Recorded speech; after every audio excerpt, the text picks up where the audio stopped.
इस्तेमाल और अल्टरनेटर के बारे में स्पेसिफाई जानकारी देने वाला हूँ। What is alternator? पहली बात, अल्टरनेटर होता क्या है? अल्टरनेटर क्या है कि ये मैकेनिकल एनर्जी को इलेक्ट्रिकल एनर्जी में कन्वर्ट करता है। जैसे मोटर क्या करता है, इलेक्ट्रिकल एनर्जी को मैकेनिकल एनर्जी में बदलता है, तो ये उसका उल्टा है। अल्टरनेटर आपका मैकेनिकल एनर्जी को इलेक्ट्रिकल एनर्जी में बदलता है, मतलब बिजली को पैदा करता है। तो इसका प्रिंसिपल किस पे बेस्ड है? इसका प्रिंसिपल बेस्ड है फैराडे के इलेक्ट्रोमैग्नेटिक इंडक्शन के नियम पर। इसका सिंपल प्रिंसिपल है कि जब कोई कंडक्टर किसी मैग्नेटिक फील्ड में रखा जाता है और उसमें प्रवृत्ति फ्लक्स हो, तो कंडक्टर में विद्युत वाहक बल पैदा हो जाएगा।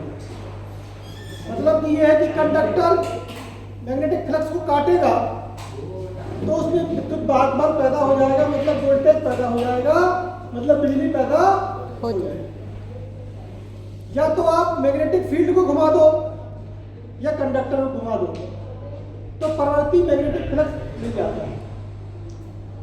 या तो मैग्नेटिक फील्ड है, मैं चुंबक को इस तरह रखा अपन ने, उसने मैग्नेटिक फील्ड बनाया और उसके अंदर मैंने कंडक्टर को घुमा दिया, तो स्थिर मैग्नेट को मैग्नेटिक फील्ड को काटेगा कंडक्टर, घूमेगा तो काटेगा, जैसे काटेगा तो वो प्रवृत्ति मैग्नेटिक फील्ड मिलने लगेगी। तो कंडक्टर के ऊपर अल्टरनेटिंग फ्लक्स पैदा हो जाएगा, प्रवृत्ति फ्लक्स पैदा होगा, इससे विद्युत वाहक बल पैदा हो जाएगा। ठीक है, तो आपकी बिजली पैदा हो जाएगी। और दूसरा नियम क्या है? कंडक्टर स्थिर है, कंडक्टर घूम नहीं रहा है, चुंबक को घुमा दिया मैंने, मतलब मैग्नेटिक फील्ड को घुमा दिया, तो अब फील्ड क्या करेगी? कंडक्टर को काटेगी और कंडक्टर के चारों ओर अल्टरनेटिंग मैग्नेटिक फ्लक्स पैदा मिल जाएगा, जिससे बिजली विद्युत वाहक बल पैदा होगा और बिजली पैदा हो जाएगी। ये आपका बेसिक इलेक्ट्रोमैग्नेटिक इंडक्शन फैराडे का नियम है। ये आपके अल्टरनेटर है। इसमें दो पार्ट होते हैं, एक होता है बाहर का पोर्शन स्टेटर, जिसको इसका घर कहा जाता है, जिसके अंदर पूरा रोटर वगैरह सब इसके अंदर रहते हैं। तो ये ऊपर का जो पोर्शन है ये होता है स्टेटर, अंदर का पोर्शन होता है रोटर। स्टेटर जो बनता है तो दो भागों से बनता है, एक ऊपरी परत, एक है अंदर की परत। ऊपरी परत को बोलते हैं फ्रेम और अंदर की परत को बोलते हैं कोर। तो ऊपरी परत है फ्रेम स्टेटर की, वो कास्ट आयरन की बनाई जाती है। तो अंदर की जो परत है वो क्या की बनाई जाती है? क्या की बनाई जाती है?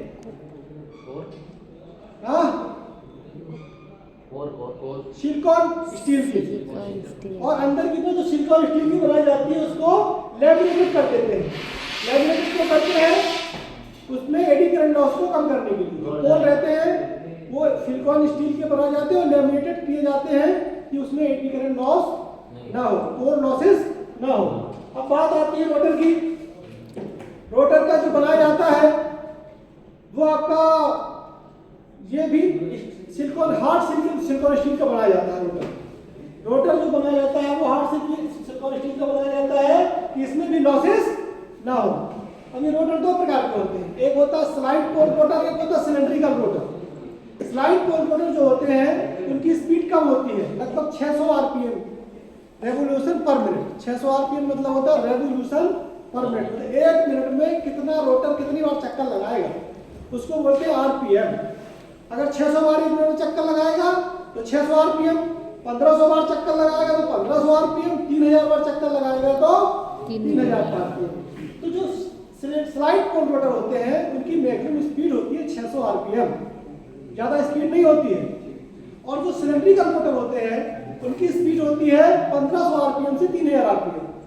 हाई स्पीड के लिए सिलेंड्रिकल रोटर उपयोग किए जाते हैं, मतलब 1 मिनट में आपके 3000 बार चक्कर सिलेंड्रिकल रोटर लगा लेता है। सबसे ज्यादा जो बड़ी बड़ी स्पीड हाई इंडस्ट्रियल है, बड़े बड़े पावर प्लांट है, जहाँ ज्यादा स्पीड की आवश्यकता है वहां पर सिलेंड्रिकल रोटर का उपयोग किया जाता है। और जहाँ कम स्पीड की आवश्यकता है जैसे हाइड्रो पावर प्लांट, वहां पर स्लाइड पोल रोटर का उपयोग किया जाता है। उसकी स्पीड लगभग 400 आरपीएम होती है, मतलब 1 मिनट में 400 बार मोटर चक्कर लगाएगा। अब देखो क्या हो गया, इसके बाद ये आपका आ गया इसमें रोटर। अब ये रोटर का कंस्ट्रक्शन ये जो दिखाया गया है, ये रोटर है slide pole rotor. Slide pole rotor में देखने में पता चलता है कि जो इसका शेप रहता है, तो ये आपका इस टाइप से शेप रहता है। इसके पोल जो रहते हैं लंबे रहते हैं, जो आपका मतलब ज्यादा कोएक्सियल लेंथ जो रहती है लंबी नहीं रहती है, और इसके पोल बाहर को निकले रहते हैं। इसमें जो वाइंडिंग रहती है ये आपकी डिस्ट्रीब्यूटेड कंसंट्रेटेड वाइंडिंग रहती है, वो वाइंडिंग रहती है कंसंट्रेटेड वाइंडिंग रहती है, जो हंटिंग के इफेक्ट को कम करती है। हंटिंग का इफेक्ट होता है, जो इफेक्ट होने से क्या होता है कि वाइब्रेशन की आवाज आती है, भंग की एक आवाज आने लगती है रोटर में, पल्सेटिंग टॉर्क डेवलप होता है और मशीन भंग भंग भंग भंग की आवाज बहुत तेज करने लगती है, वाइब्रेशन होता है। तो उस वाइब्रेशन को, उस हंटिंग को कम करने के लिए ये वाली वाइंडिंग का यूज करते हैं हम, ठीक है। और ये वाइंडिंग सीरीज में लगी होती है, इस पोल से इस पोल में, इस पोल से इस पोल में, और ये फिर जाके ये आपकी अंदर रोटर में जो स्लिप रहते हैं प्रोसेस की स्लिपिंग के थ्रू बुश में चली जाती है वाइंडिंग, और ये वाइंडिंग रोटर में सीरीज में कनेक्ट रहती है पोल से। तो ये हंटिंग के इफेक्ट को कम करती है। और दूसरा आता है सिलेंड्रिकल रोटर। सिलेंड्रिकल रोटर की कोएक्सियल लेंथ लंबी होती है, कोएक्सियल लेंथ लंबी होती है, सिलेंडर के शेप का रहता है, और इसका सबसे ज्यादा यूज इसका करते हैं हाई स्पीड के लिए। अगर मैं इसको हाई स्पीड पर चलाऊं स्लाइड पोल रोटर को, तो इसकी बनावट ऐसी नहीं है कि ये हाई स्पीड में चल सके। अगर मैंने इसको हाई स्पीड में चलाया तो इसकी मैकेनिकल स्ट्रेंथ कम होने के कारण ये रोटर टूट सकता है, डैमेज हो सकता है, पल्सेटिंग टॉर्क डेवलप हो जाएगा, हमिंग साउंड डेवलप हो जाएगा, लॉसेस होंगे, एफिशिएंसी कम होगी। तो इसलिए इसको 600 आरपीएम से ज्यादा इस रोटर को नहीं चलाते हैं। तो बेसिकली अल्टरनेटर क्या होता है, अल्टरनेटिव मैकेनिकल एनर्जी को इलेक्ट्रिकल एनर्जी में कन्वर्ट करने वाली मशीन है। मशीन क्यों कहा, क्योंकि इसमें घूमने वाला पार्ट है, जो घूमेगी वो मशीन है, ठीक है। अगर मशीन घूमता नहीं तो मैं इसको डिवाइस कहता हूं, जैसे ट्रांसफार्मर की इलेक्ट्रोस्टैटिक डिवाइस, ट्रांसफार्मर में कोई घूमने वाला पार्ट नहीं होता है, वो भी आपका इसी तरह का होता है। उसमें भी दो वाइंडिंग होती है, इसमें भी दो वाइंडिंग है। ट्रांसफार्मर में दो वाइंडिंग होती है, प्राइमरी वाइंडिंग और सेकेंडरी वाइंडिंग। इसमें भी दो वाइंडिंग है, स्टेटर वाइंडिंग और आर्मेचर वाइंडिंग। इसमें स्टेटर वाइंडिंग जो है, फील्ड वाइंडिंग स्टेटर पर है, सॉरी फील्ड वाइंडिंग रोटर पर है, और आर्मेचर वाइंडिंग स्टेटर पर है। इसमें फील्ड वाइंडिंग क्योंकि रोटर पर है, इसलिए फील्ड एक्साइटेशन रोटर में दिया जाता है, और रोटर में एक्साइटेशन किसकी सहायता से दिया जाता है, स्लिप रिंग और ब्रश की सहायता से। होता क्या है अल्टीमेट कि फैराडे के नियम के अनुसार रोटर को अपने फील्ड एक्साइटेशन दिया, ठीक है, इसमें वाइंडिंग लपेट दी, और स्टेटर में भी वाइंडिंग लपेट दी, ये वाली स्टेटर में, बाहर की जो स्टेटर में, स्टेटर में कर दी अपन ने आर्मेचर वाइंडिंग, रोटर में कर दी फील्ड वाइंडिंग। अब क्या हुआ देखना, अब मैंने क्या किया, रोटर को एक्साइटेशन दिया, एक्साइटेशन मतलब डीसी सप्लाई देना है, रोटर को कौन सप्लाई देना है, डीसी सप्लाई, क्या डीसी सप्लाई। जैसे ही मैंने रोटर में डीसी सप्लाई दी, इस रोटर में एकांतर क्रम में दो पोल पैदा होने लगेंगे, एक नॉर्थ पोल पैदा होगा यहाँ, तो फिर साउथ पोल यहाँ होगा, फिर नॉर्थ पोल यहाँ होगा, साउथ पोल यहाँ होगा, मतलब एकांतर क्रम में पोल पैदा होंगे, ध्रुव पैदा होंगे। अब पैदा तो हो गए, और धीरे से मैंने इसको प्राइम मूवर की सहायता से, मतलब एक बाहरी मशीन लगा दी इसमें घुमाने के लिए, उसको बोलते हैं प्राइम मूवर। तो उसको इसने घुमा दिया, रोटर में सप्लाई भी देती और उसको घुमा भी दिया, तो जो डीसी सप्लाई थी वो घूमने के कारण बन गई अल्टरनेटिव सप्लाई।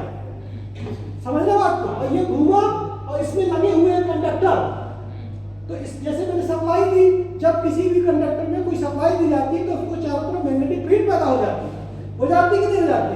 जैसे ही मैग्नेटिक फील्ड पैदा हुई, उस फील्ड को मैंने घुमा दिया, तो जो स्थिर फील्ड थी वो परिवर्ती फील्ड बन गई, अल्टरनेटिंग मैग्नेटिक फील्ड बन गई। और वो अल्टरनेटिंग मैग्नेटिक फील्ड ने क्या कर दिया, ये जो स्टेटर में कंडक्टर है उसको काटना स्टार्ट कर दिया। जैसे ही फील्ड ने कंडक्टर को काटा, तो फैराडे के नियम अनुसार उसमें विद्युत वाहक पैदा हो जाएगा। जैसे विद्युत वाहक पैदा हो गया, वोल्टेज पैदा हो गया, करंट निकलने लगेगा, करंट पैदा हो गया। करंट पैदा हो गया तो करंट बाहर से निकाल लो, आर वाई बी तीनों फेस में, तो ये क्या बन गई आपकी बिजली पैदा हो गई। ऐसे बिजली पैदा होती है, मतलब इसमें दोनों वाइंडिंग काम कर रही है और ये बिजली पैदा हो रही है। ये आपका कहलाता है अल्टरनेटर का प्रिंसिपल। अल्टरनेटर को ही सिंक्रोनस जनरेटर कहते हैं। तो ये मोटर जो घूमता है इस अल्टरनेटर में, सिंक्रोनस जनरेटर में किस स्पीड से घूमता है? सिंक्रोनस स्पीड से घूमता है और उसका फार्मूला होता है ns बराबर 120 F/P। यहाँ पर ये है सिंक्रोनस स्पीड, किस स्पीड से मोटर घूमेगा। ये आपका F है फ्रीक्वेंसी और P है नंबर ऑफ पोल, कितने पोल होते हैं? अच्छा। तो जो सिलेंड्रिकल रोटर है उसमें 2 से 4 पोल होते हैं और जो आपके स्लाइड पोल रोटर है उसमें थोड़ा ज्यादा पोल होते हैं। सिलेंड्रिकल रोटर चूंकि कोएक्सियल लेंथ लंबी होती है, उसका सिलेंडर के आकार का होता है, तो 2 से 4 पोल ज्यादा नहीं रखते हैं। और स्लाइड पोल रोटर जिसको नॉन सिलेंड्रिकल रोटर भी कहते हैं, उसमें पोल ज्यादा रहते हैं। तो जिसमें पोल कम रहेंगे उसकी स्पीड ज्यादा रहेगी। देखो फार्मूला से, पोल कम रहेंगे तो स्पीड क्या रहेगी? ज्यादा रहेगी। पोल ज्यादा रहेंगे तो स्पीड कम हो जाएगी। इसीलिए सिलेंड्रिकल रोटर में पोल कम रहते हैं तो स्पीड ज्यादा रहती है। और सिलेंड्रिकल रोटर सबसे अच्छा रोटर माना जाता है, सबसे ज्यादा यूज होता है, सबसे ताकतवर है, टॉर्क बहुत बढ़िया है।